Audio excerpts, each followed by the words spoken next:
My name is Delaney Derrick, and I am junior class president, and I'm also head of the dance team. When it comes to deciding the venue and narrowing down venues, it really comes down to the overall vibe of it, the price of it, and also how we think we can incorporate the decorations and the theme into it. The biggest challenges we face during planning prom is definitely just planning an event that everyone wants to go to and make sure it's fun for everyone.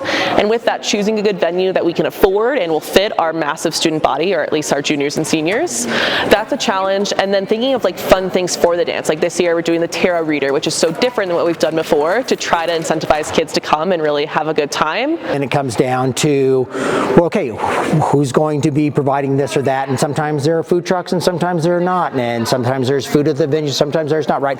All of those types of logistical things. And then just, well, what's happening on a level at the school, right? What are those things that actually make prom week, for whether it's the assembly or those kinds of things, and not just the dance itself? Honestly, we don't have many roadblocks when getting prom approval and planning stuff like that.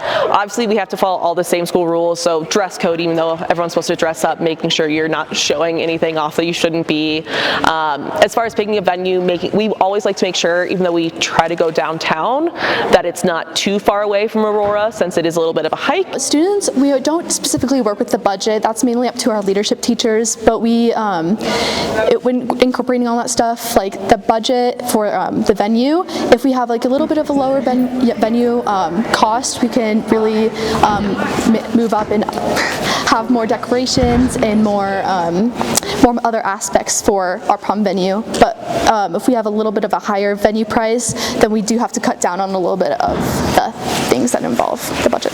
As far as safety is concerned, when it comes to the dance itself, obviously there's a lot of coordination beforehand. How many chaperones do we have? Do we have our SROs there? Do we have our deans there? Answer yes to both of those questions. You know, what are the protocols for the venue? A lot of filters that take place to actually get into the dance, and so that we're making sure that when they get in, the students are having a good time, but also a safe time.